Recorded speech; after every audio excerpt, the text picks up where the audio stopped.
ସୁନ୍ଦରଗଡ଼ ଜିଲ୍ଲାସ୍ଥିତ ବଣାଇ ଉପଖଣ୍ଡର କୋଇଡ଼ା ଥାନା ଅନ୍ତର୍ଗତ ନାରାୟଣପଶିଠାରୁ କୋଇଡ଼ା ଯିବା ରାସ୍ତାର ଟୁକଟୁଲା ଗ୍ରାମର ଜେଏସ୍ଡବ୍ଲ୍ୟୁର 1 ନମ୍ବର ଗେଟ୍ ସାମ୍ନାରେ ଘଟିଛି ଦୁର୍ଘଟଣା।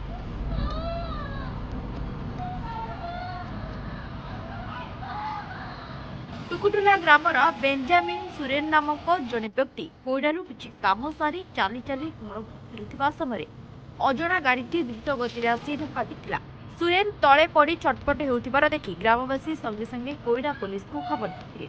ଖବର ପାଇ ପୋଲିସ ଘଟଣାସ୍ଥଳରେ ପହଞ୍ଚି ସୁରେନଙ୍କୁ କୋଇଡ଼ା ଗୋଷ୍ଠୀ ସ୍ୱାସ୍ଥ୍ୟ କେନ୍ଦ୍ରକୁ ପଠାଇଥିଲେ। ହେଲେ ଡାକ୍ତର ତାଙ୍କର ସେଠାରେ ପ୍ରାଥମିକ ଚିକିତ୍ସା କରିବା ପାଇଁ ମୃତ୍ୟୁ ଘୋଷଣା କରିଥିଲେ। ତେବେ ବେପରୁଆ ଗାଡ଼ି ଚାଳନା ପାଇଁ ତିନି ଲୋକଙ୍କ ଜୀବନ ଯାଉଛି ବୋଲି ଗ୍ରାମବାସୀ ପ୍ରଶାସନକୁ ଦାୟୀ କରିଛନ୍ତି। ସୁନ୍ଦରଗଡ଼ରୁ ସଞ୍ଜୀବ ପାଢ଼ୀଙ୍କ ରିପୋର୍ଟ, ସୂଚନା।